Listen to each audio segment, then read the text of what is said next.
Have you ever wondered what kind of fear is so powerful that an entire society builds its identity around it, hides it, feeds it, and pretends it does not exist?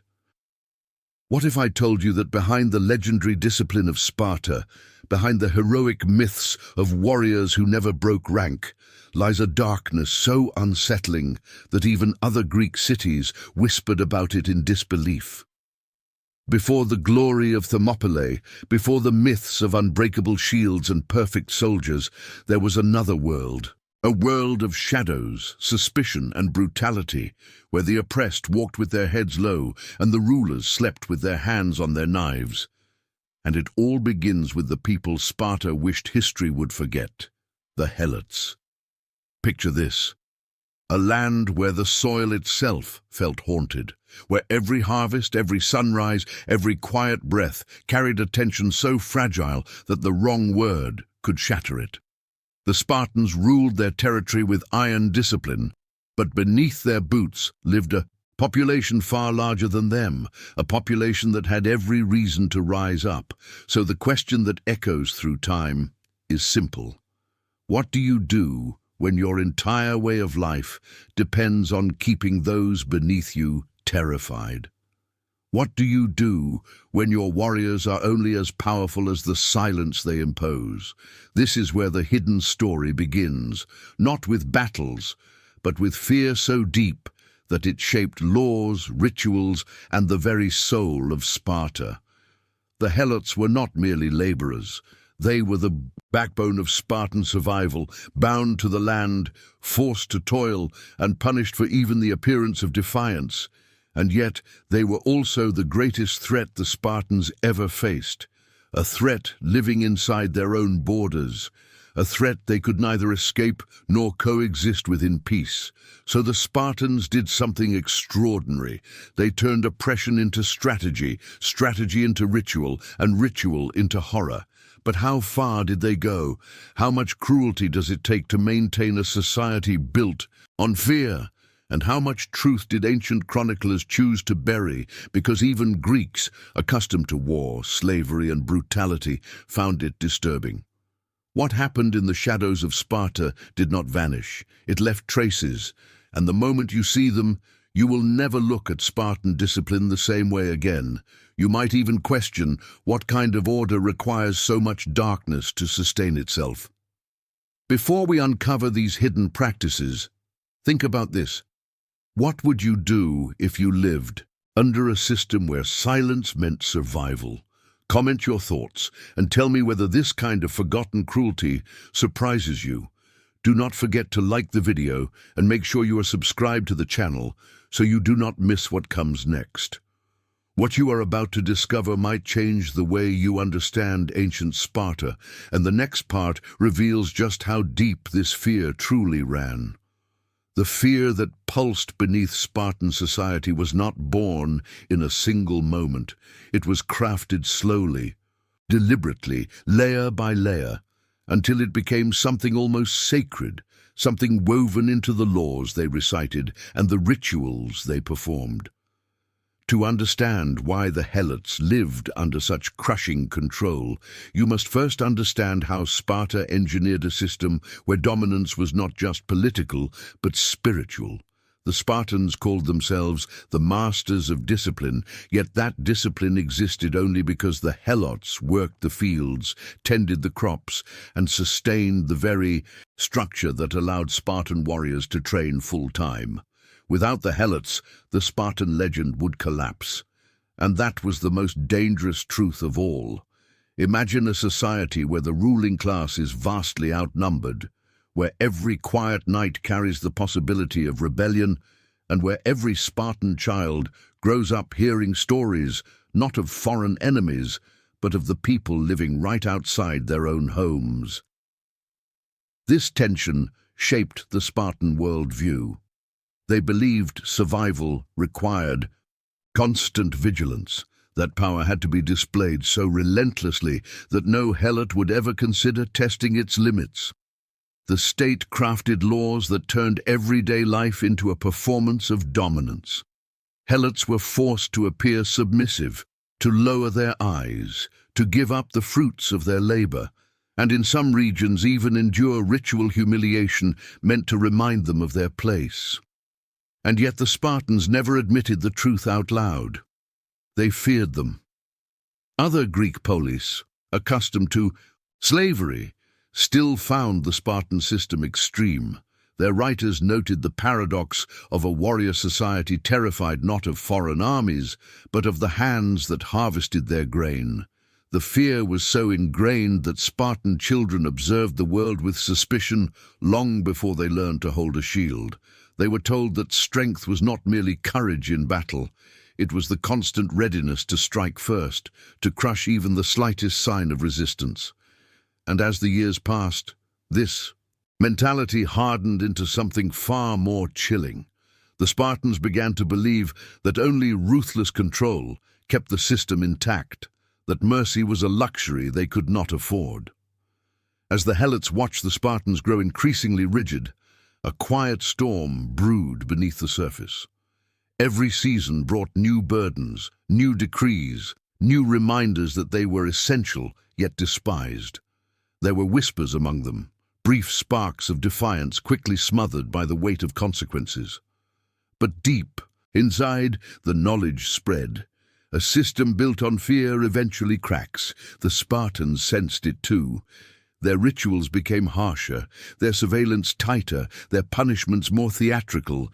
It was as if they were fighting shadows, trying to suppress an uprising that had not yet happened but felt inevitable. And beneath that tension, one institution in particular began to take shape. An institution that would turn Sparta's fear into something far darker. Something the ancient world still struggles to reconcile. The story moves toward a place where control becomes cruelty and where the line between law and terror disappears into the night. The moment the Helots dared to break the silence, something shifted in the air of Laconia. For generations, rebellion had haunted Spartan imagination like a ghost they sensed but rarely saw. Yet rumors of defiance spread in murmurs across the villages, whispers of Helots refusing to hand over full harvests, resisting inspections, or gathering in secret after dark. To outsiders, these might seem insignificant acts, but to the Spartans, they were sparks landing on dry leaves. The entire Spartan system was balanced on the assumption that the Helots would remain subdued. Any sign that they were willing to test the limits of their oppression threatened the core of Spartan stability, and the Spartans reacted the only way they knew, with suspicion sharpened into hostility. As tensions deepened, the landscape itself seemed to hold its breath. Helot communities lived under the watchful eyes of overseers, yet even the overseers felt unease creeping through the fields. They reported unusual gatherings, coded gestures, an unsettling sense that the ground was shifting beneath Spartan authority. The Helots were beginning to remember that they were many, and the Spartans were few. Fear made the Spartans hypervigilant. Their leaders met in guarded halls, quietly discussing the signs they observed, weighing whether these actions were isolated defiance or the early tremors of organized revolt. The memory of past uprisings lingered, especially the devastating earthquake that once shook Sparta to its foundations, after which Helots had risen in rebellion and nearly overturned the state. These memories shaped every Spartan decision. They interpreted hesitation as threat, disobedience as conspiracy. And as the Helots continued to show subtle resistance, Sparta's political elite grew increasingly severe. They imposed harsher measures under the guise of maintaining order, but these measures only fueled the very fear they sought to suppress. Reports traveled from farm to farm of Helots refusing to surrender weapons, of villages delaying their obligations, of men vanishing into the hills where Spartan patrols hesitated to follow. To the Spartans, this was more than rebellion. It was the possibility that their carefully constructed world could fracture from within, leaving them vulnerable not to foreign armies, but to The people they had controlled for centuries. The Helots, for their part, were driven by desperation more than ideology. They saw their children grow under constant threat, their families punished for trivial offenses, their labor supporting a state that denied them even the right to breathe freely. As their courage grew, so did their realization that collective action might be their only path toward survival. The more they resisted, the more violently the Spartans tightened their grip. And the cycle spiraled, each side feeding the fears of the other. But the Spartans had a weapon the rest of Greece could hardly comprehend, a weapon forged in secrecy and sharpened by centuries of paranoia. It was not an army, nor a law, but something born in the shadows, something designed to strike where no witness could stand. As the pressure mounted and rebellion simmered, the Spartans prepared to unleash the institution that defined their darkest legacy, an institution that blurred the boundary between governance and terror, and whose very existence horrified neighboring states. What the Spartans created to control the Helots was not merely repression, it was a ritualized system of sanctioned violence that operated in the dark, a machinery of fear, known only to those who wielded it and whispered about by those who survived its shadow. This was the Krypteia, a practice so unsettling that even other Greeks, accustomed to brutality and slavery, recoiled at the stories carried beyond Spartan borders. To the Spartans, it was described as a test of endurance for their youth, a necessary component of their harsh upbringing. But to the Helots, it was something far more sinister, a season when the night itself became a hunter. It began quietly, without ceremony, often after rumors of Helot unrest had reached Spartan ears. The ephors, powerful magistrates, would declare what they called a state of war against the Helots. This declaration was not symbolic. It allowed young Spartan men to kill Helots without religious pollution, without legal consequence, without the stain of murder. Under the cover of this fabricated war, the Krypteia unfolded. Selected youths, often the most promising or the most ruthless, were given minimal supplies and sent into the countryside to stalk the Helots like prey.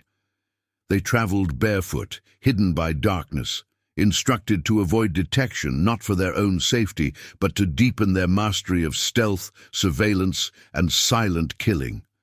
These young Spartans would hide in ditches behind walls, in the shadows of farmhouses, watching Helot movements, with the focus of predators studying their environment. When they saw a Helot deemed too strong, too confident, or simply too healthy to fit the mold of submission, they struck. The victims rarely had time to scream. A blade, a club, a sudden attack from behind, it did not matter. The goal was not battle, it was elimination. And it was psychological warfare of the coldest kind. Word would spread through the villages that certain men had vanished during the night, leaving nothing behind but fear and the memory of footsteps outside their doors. The Krypteia served more than one purpose. It trained Spartan youth to embrace savagery as discipline, teaching them to suppress empathy and replace it with obedience. At the same time, it destabilized the Helots, reminding them that rebellion meant disappearance, that strength invited death, and that the Spartans would always strike first. Over time, these secret killings became woven into the rhythm of Spartan life, a quiet echo beneath the public ceremonies and military parades. The Helots lived with the knowledge that the next shadow might hold a young Spartan seeking to prove himself, and this knowledge eroded any confidence they might have built as they whispered plans for resistance. Even Greek philosophers and historians struggled to explain or justify this institution. Some saw it as proof of Spartan discipline taken to the extreme. Others condemned it as barbaric cruelty that contradicted the ideals of the Greek world. Yet the Spartans insisted on its necessity, believing that constant terror was the only means of keeping their vastly larger population in check. And as these hidden hunts continued year after year, they shaped both oppressor and oppressed, creating a cycle of hatred and fear that left scars far deeper than the blades used in the night.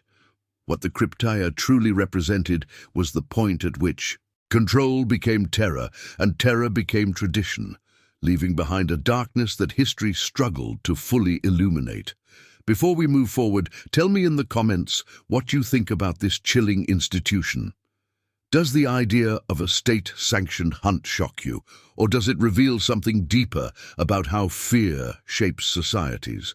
The Krypteia was only one face of the machinery Sparta used to keep the Helots under control.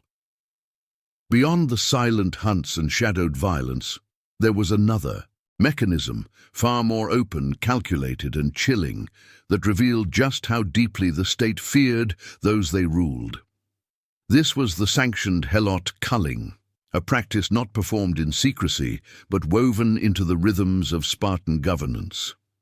It unfolded under the pretense of security, framed as a necessary measure to maintain order, yet its purpose was unmistakable: to remind the Helots that resistance, even imagined resistance, carried a price too steep to contemplate. Every year, agents of the state would inspect Helot communities, sometimes arriving unannounced, sometimes accompanied by armed escorts. Their task was not agricultural oversight or military preparation, it was to observe demeanor. A Helot who stood too straight, who gathered too confidently with others, who carried himself with the air of someone who had not yet been broken. These were the ones marked. Reports suggest that even physical strength could be interpreted as a threat. The Spartans did not want the Helots strong enough to revolt, nor united enough to organize, nor hopeful enough to imagine a different life. And so these inspections became a ritual of intimidation, one that cast a long shadow over daily existence. For the Helots, there was no safe posture. To look too weak invited contempt, to look too strong invited elimination. It was a paradox designed to ensure psychological paralysis, where the safest expression was fear and the safest ambition was survival. Ancient accounts mention instances where Spartans gathered the bravest or most distinguished Helots, publicly praised them, and then executed them shortly afterward. This was not madness, but strategy, a clear message that excellence itself was rebellion. Any Helot who dared rise above the invisible boundaries set for them was struck down as an example to the rest. These purges were not random bursts of cruelty.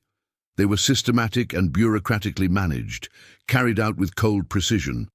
Spartan officials kept lists, recorded names, and made selections with the same administrative detachment that other cities used for tax records. To the outside world, Sparta projected an image of unity, discipline, and iron resolve. But beneath that image lay a structure built on constant anxiety, one that could not survive without regularly asserting its dominance through carefully staged brutality. Other Greeks observed these practices with unease. They had their own systems of servitude, but none so openly. Violent, none so dependent on calculated terror. Some criticized Sparta for undermining the values that Greek culture claimed to cherish. Others simply feared what such methods revealed about the future of a society built on relentless suppression. Even allies whispered that no polis could remain stable forever if it relied so intensely on fear, for fear corrodes both the oppressed and the oppressor. For the Helots, each year blurred into the next, as these sanctioned hunts and purges became an unspoken season of dread. Parents warned their children not to appear too confident. Entire villages moved through life cautiously, aware that the wrong gesture could draw unwanted attention.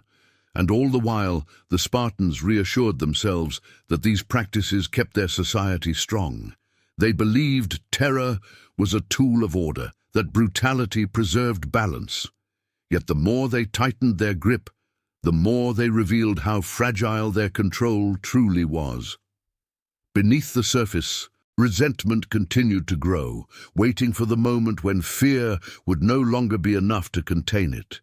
As the years passed, Spartan control over the Helots did not soften. It hardened into something even more brutal, something that revealed how deeply fear governed the Spartan mind. When the Helots dared to revolt in earnest, or when the Spartans merely believed they might, the retaliation that followed was unlike anything the Greek world had seen. Other city-states punished rebellion with fines, enslavement, or exile. Sparta answered with measures designed not only to crush the uprising, but to erase the very memory of resistance. These were not the hidden killings of the Krypteia or the subtle purges of annual inspections. These were public, overwhelming displays of dominance meant to break the spirit of an entire population. The most striking example came after the devastating earthquake that ravaged Sparta, leaving its buildings in ruins and its warriors scattered. For a brief moment, it seemed as though fate itself had weakened the mighty city, and the Helots seized the opportunity to rise. They fortified positions, gathered weapons, and declared their refusal to submit. For the first time in generations, the Spartans felt the ground shift beneath their power. Their response was immediate and uncompromising. They launched campaigns not of battle, but of extermination. Villages were burned, fields seized, families scattered, and any Helot suspected of leadership was executed with methodical precision. What disturbed even other Greeks was not simply the violence itself, but the intention behind it. Sparta was not punishing individuals, it was targeting a social class. The raising of settlements and the forced relocations were calculated to fracture community bonds, to dismantle trust, and to leave the Helots fragmented and directionless. Historians who later wrote about these events struggled to find parallels in their own traditions. Greek culture valued civic order, but Sparta's actions crossed into territory that felt more like the eradication of a people than the quelling of rebellion. Refugees who escaped the region carried stories of massacres ordered without hesitation, of entire families wiped out because a single villager spoke words of defiance, of Helots driven from their ancestral lands and forced into harsh, barren regions simply to weaken their ability to stand together. In the aftermath, the Spartans forced thousands of Helots into desperate conditions.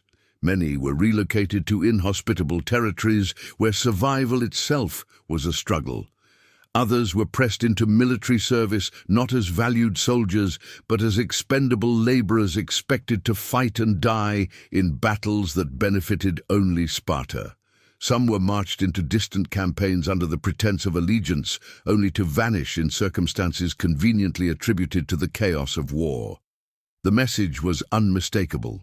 Rebellion would not merely fail, it would erase everything the Helots had known, their land, their families, their identity. And yet, despite the brutality, the fear gripping Sparta only deepened. They claimed victory, but they also knew that the revolt had come dangerously close to destabilizing their entire system. The harsher their punishments became, the more they revealed their desperation to maintain control. Outsiders saw a powerful state asserting its dominance. The Spartans saw a fragile balance that could not withstand another tremor. And beneath the ashes of destroyed villages and the silence left by executed leaders, resentment continued to smolder, reminding both Helots and Spartans that terror could suppress rebellion but never extinguish the memory of what had been lost. It is in this landscape of fear and control that another layer of Spartan dominance emerged, one that weaponized humiliation as effectively as violence, turning social rituals into tools of psychological subjugation. Violence alone was never enough for the Spartans. To maintain their grip on the Helots, they needed to shape not just their bodies, but their minds, to create a form of control that seeped into daily life and reduced identity to something fragile and malleable. Beyond the executions and state-sanctioned purges, the Spartans crafted a system of ritual humiliation that transformed oppression into spectacle. These practices did not hide in the shadows like the Krypteia. They were public, deliberate, and calculated to reinforce a message that every helot already felt deep in their bones: you exist only to serve. One of the most disturbing elements of this system appeared during certain festivals, particularly those celebrating Spartan discipline and unity. While citizens gathered in displays of strength, the helots were forced into roles that highlighted their subjugation. They were made to wear outlandish costumes meant to mock them: animal skins, absurd hats, or distorted masks, and paraded before crowds that laughed at their appearance. This was not light-hearted entertainment. It was a reminder of the hierarchy, a staged reenactment of inferiority designed to seep into the collective consciousness of both ruler and ruled. The helots were coerced into singing songs that exaggerated their alleged cowardice or drunkenness, reinforcing the idea that they were unfit for anything but servitude. But humiliation was not limited to theatrical performances. At times, helots were forced to drink excessive amounts of wine, then made to stumble through public spaces so Spartan youth could witness the effects and be warned against drunkenness. This grotesque display served two purposes. It degraded the helots and simultaneously reinforced Spartan ideals of self-control. Through these rituals, the Spartans manufactured an image of the helots as weak, foolish, and morally flawed, an image that justified their harsh treatment and masked the fact that the helots were, in reality, capable, hard-working individuals whose strength and numbers posed a constant threat. The psychological weight of these rituals was immense. For helot children, it meant growing up watching their parents and elders mocked, ridiculed, and treated as entertainment.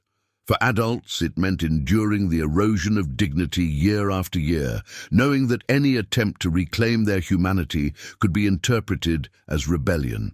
Even more chilling was the realization that these rituals were not spontaneous cruelty, but systematic tools embedded within Spartan culture. They reinforced a social order where the Spartans occupied the top, not because of inherent superiority, but because the system demanded constant performance of dominance. Observers from other Greek cities noted these practices with discomfort. Though they were accustomed to slavery, the idea of ritualized humiliation struck them as excessive, even morally corrosive. They questioned how a society that prided itself on discipline and virtue could embrace such cruelty. Yet the Spartans clung to these rituals, convinced that fear alone could not maintain their dominance unless it was paired with a psychological framework that reminded the helots of their supposed inferiority every time they stepped into the public eye.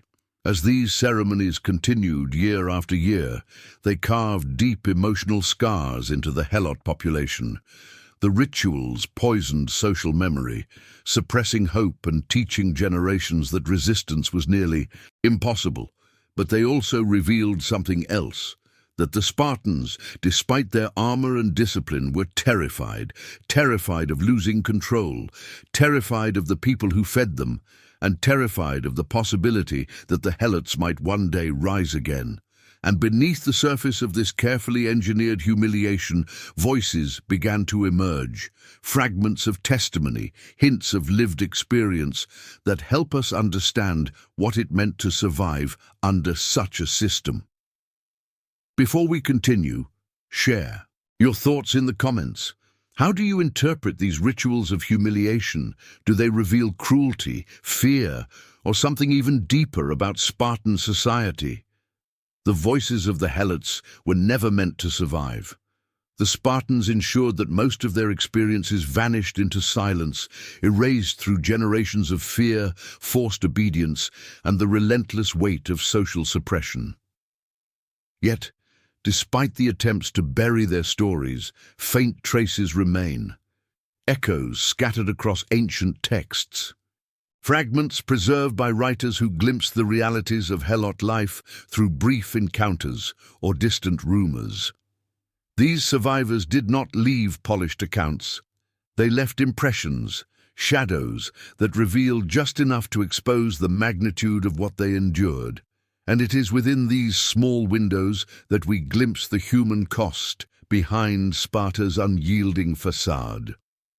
One such fragment comes from travelers who passed through Laconia and observed how the Helots lived compared to the citizens they served. They described homes marked by poverty, fields worked with relentless exhaustion, and families that seemed to age faster than elsewhere in Greece.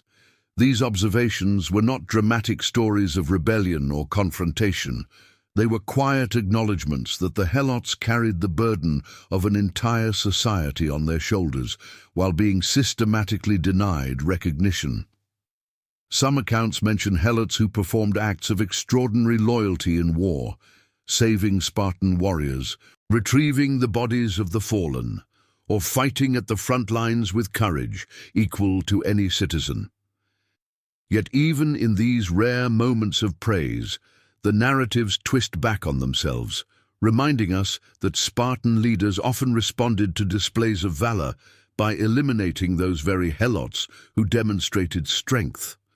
In other writings, we find glimpses of despair that seeped into Helot communities after each wave of oppression. The aftermath of the earthquake rebellion, for example, left entire regions scarred. Travelers reported abandoned villages, evidence of mass displacement, and stories spoken softly by those who remained behind. They described families separated without warning, groups of Helots marched away only to vanish, and an atmosphere thick with a grief that had no outlet. These accounts did not come from the Helots themselves. They came from outsiders who sensed they were walking through landscapes where suffering lingered like a shadow that refused to fade.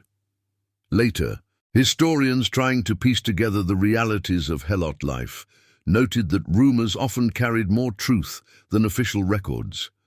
They wrote of whispered conversations overheard in markets, of Helots who spoke cautiously about losses that could not be documented, of elders who remembered moments of brief hope extinguished before they could spread. These faint testimonies highlight an essential truth. The Helots lived within a system designed not only to punish rebellion, but to suffocate memory itself. Their experiences were deliberately obscured, replaced by Spartan narratives that emphasized order and discipline while concealing the brutality that sustained them. Yet for all attempts to silence them, the evidence of survival remains in unexpected places. Archaeological findings in the region revealed traces of Helot dwellings, built with resilience despite harsh conditions. Some surviving songs and folk traditions from the surrounding areas bear rhythms and themes that may hint at Helot origins, melodies of endurance, loss, and quiet resistance passed down through generations, even as the names and faces behind them disappeared. These fragments, though small, remind us that the Helots were not merely victims of a system. They were human beings who endured, adapted, and found ways to carry their stories forward, even when stripped of voice. And within this scattered tapestry, we begin to see the truth that the Spartans never intended to reveal. The Helots survived in ways that defied the system built to suppress them. Their endurance left marks that could not be erased entirely, a subtle thread of humanity running beneath the rigid stone of Spartan society. But even as these traces persisted, the rest of Greece watched with a mixture of fascination and unease, questioning how a people who claimed to embody discipline and virtue could rely on such darkness to sustain their world. This growing discomfort would shape the way outsiders judge Sparta, setting the stage for whispers that spread beyond the mountains and into the heart of the Greek world. As these faint traces of Helot endurance slowly emerged, they sparked reactions throughout the Greek world that Sparta never fully anticipated. Other polis had long admired Sparta's military discipline, its austere lifestyle, and its apparent unity, But beneath that admiration lay an undercurrent of suspicion. Those who traded with Sparta or traveled through Laconia often returned home speaking in low tones, describing a society that seemed to exist in a constant state of controlled tension. Greek cities valued strength, but they also valued balance, and what they saw in Sparta hinted at an imbalance so severe that it threatened the very ideals they claimed to defend. Athenians in particular were disturbed by the extent of Spartan dominance over the Helots. To them, the cruelty embedded in Spartan law revealed not superiority, but fragility. Philosophers and historians recognized that a state, relying so heavily on fear, was not as unshakable as its legends suggested. They questioned how a society could cultivate excellence while simultaneously living in terror of those who sustained it. Some speculated that the Spartans' severe customs were a mask for insecurity, that their vaunted discipline was shaped not by inner virtue, but by a relentless need to maintain control over a population that vastly outnumbered them. Travelers from Corinth, Thebes, and even smaller polis echoed similar sentiments. They spoke of helots who moved silently through the fields, avoiding eye contact with citizens, of young Spartans who learned from childhood that dominance had to be performed daily, of festivals where the humiliation of a subordinate class stood in stark contrast to the values of honor and dignity preached in Greek culture. These stories were not always framed as criticism. Some Greeks admired Sparta's iron resolve, but they carried a tone of unease, as if observers sensed that something within Spartan society was deeply at odds with itself. Even allies began to question the cost of Sparta's rigid order. During wartime, when Sparta called upon other Greek states for support, whispers circulated about the contradictions in Spartan rhetoric. How could a people who prided themselves on equality among citizens maintain such profound inequality in the foundation of their society? The Helots' presence became a topic that Greeks discussed cautiously, aware that to question Sparta's treatment of them was to probe the core of Spartan identity.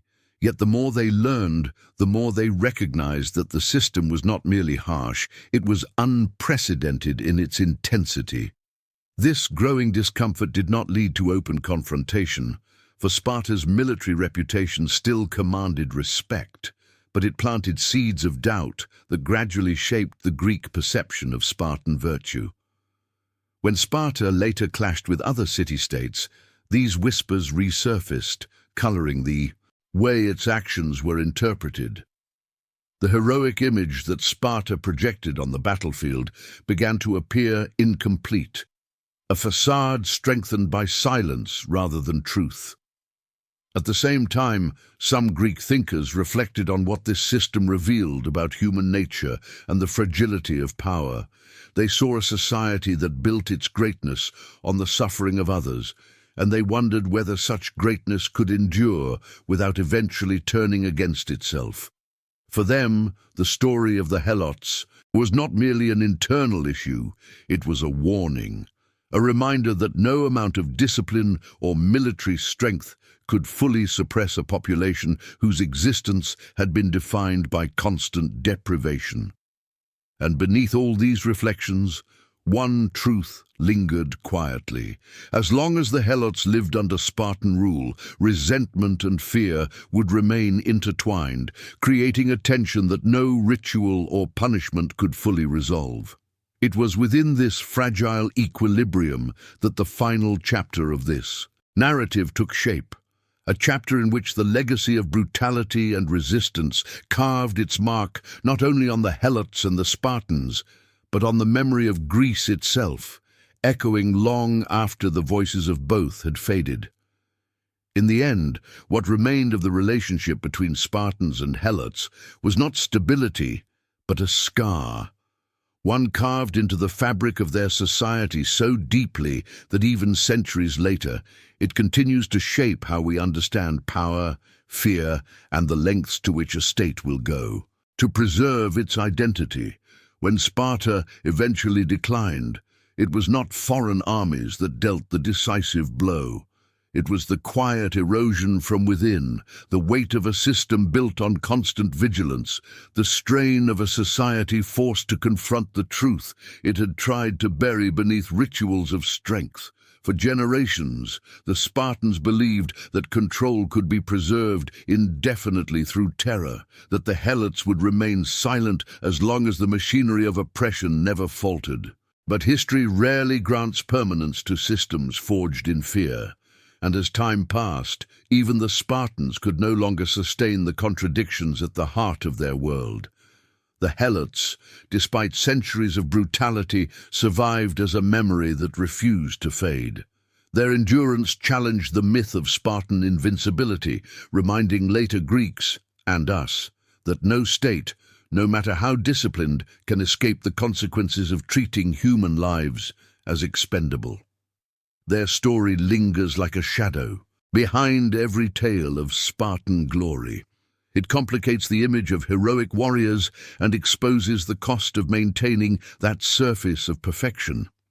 The same society that demanded flawless discipline from its citizens depended entirely on those it refused to acknowledge as equals. And when the balance finally tipped, the cracks that had long been hidden beneath the surface widened until the weight of the system could no longer be carried. Other Greek writers, reflecting on Sparta's fall long after, the city had lost its power, saw it not as an abrupt collapse, but as the inevitable result of foundations laid on suffering. They understood that the Helots were not merely a labor force. They were human beings, forced into roles designed to erase their identity, and the constant attempt to suppress them required the Spartans to suppress parts of themselves: compassion, vulnerability, the ability to coexist without fear. By the time the world around them changed, Sparta had become too rigid to adapt. The Helots' survival, even as an echo, became a testament to the resilience of those who endure in silence while others try to extinguish their voice. As we look back on this story, what truly stands out is not only the brutality or the terror, but the uncomfortable recognition that systems built on domination always leave ghosts behind. The Helots may not have written their own histories, but the traces they left, whispers in ancient texts, the unease of neighboring cities, the contradictions buried in Spartan law, form a narrative that outlived the warriors who sought to erase them. Their memory persists because it forces us to confront the darker truths behind celebrated societies, the realities that rarely make it into heroic tales. And if you stayed with me until this moment, it means something in this story resonated. So let me ask you to leave a comment saying, "I'm with you until the end," to mark that you reached this point, and to keep this conversation alive. If the depth of this history brought you something valuable, consider subscribing so you can follow more stories that expose the hidden sides of the ancient world. A like on this video also helps keep these forgotten voices from disappearing again. And if you want to keep exploring, there's another video right here that continues the journey into the shadows of antiquity. Click it and come with me. There is much more waiting beneath the surface.